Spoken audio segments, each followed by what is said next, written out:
Vamos a empezar con el tema 9 del libro, que son funciones elementales. En la página 206 y 207 de vuestro libro tenéis un poco lo que se va a estudiar. A esto habría que añadirlo para cada una de las funciones elementales que tenemos al estudio que ya hacíamos con los límites, con las derivadas, para saber, con los límites sabíamos las asíntotas, sabíamos la tendencia, con las derivadas lo que calculábamos eran intervalos de crecimiento y decrecimiento, máximos y mínimos relativos. Entonces, vamos a empezar añadiendo algo que ya hacíamos de alguna manera, pero que todavía no os había explicado propiamente, que son los puntos de corte, que ya los hemos visto, y lo que no hemos dado todavía es la simetría. Esto, como os digo, lo tenéis en la página 206 y 207 del libro, pero os lo voy a explicar un poco de otra manera, ¿vale? Un punto de corte, los puntos de corte que ya calculábamos, los hacemos de la siguiente manera. Si tenemos una función del tipo que sea, si yo quiero hallar puntos de corte con el eje de las x, en el eje de las x, ¿qué es lo que pasa? Pues que la y vale 0. En el eje de las y, lo que pasa cuando corte aquí es que la x vale 0. Entonces lo que voy a hacer para cada tipo de función es igualar o bien f de x, que será la expresión que sea, vamos a pensar 2x al cuadrado menos 5x, por ejemplo. Pues o bien cojo y digo que la y vale 0 y entonces resuelvo que 0 es igual a 2x cuadrado menos 5x y aquí me saldrán un punto ninguno o 2 o 25, dependiendo del tipo de función que tenga, con el eje de las x. O bien digo que la x vale 0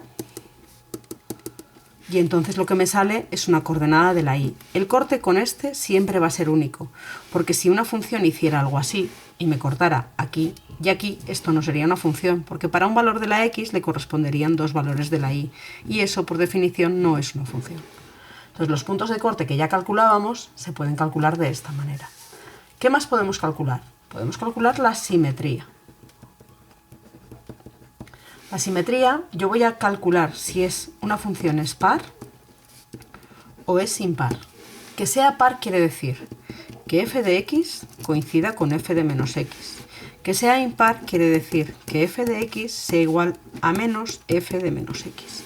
Entonces, en la práctica, ¿qué voy a tener que hacer? Pues voy a calcular f de menos x primero y voy a ver si coincide con la que tenía originalmente. ¿Y aquí qué voy a hacer? Pues la que he calculado antes, voy a calcular y voy a ver si coincide con esta. Una función puede ser par, puede ser impar o puede no ser nada. No tiene por qué. El ejemplo que hemos puesto antes, el de 2x cuadrado menos 5x, bueno, pues yo calculo. F de x es igual a f de menos x. Pues voy a comprobarlo. Para ello, calculo f de menos x. F de menos x será, donde pone una x, pongo un menos x. Esto, menos x, cuando lo eleve al cuadrado, será 2x al cuadrado, y esto sería más 5x. La pregunta es, ¿esta f de menos x es igual que f de x? Pues la respuesta es que no, porque aquí tengo un más y aquí tenía un menos. Pues entonces no es par. Ahora, lo que hago es, esto lo pongo todo negativo, porque ahora tengo que hacer menos f de menos x. Ya tengo f de menos x, que sería 2x cuadrado más 5x, pues ahora cuando le pongo el signo menos delante, lo que me sale es menos 2x cuadrado menos 5x. ¿Esto coincide con la original que tenía? Pues tampoco me falla este signo. Pues entonces no es impar. Pues la función no es simétrica. Y ya está.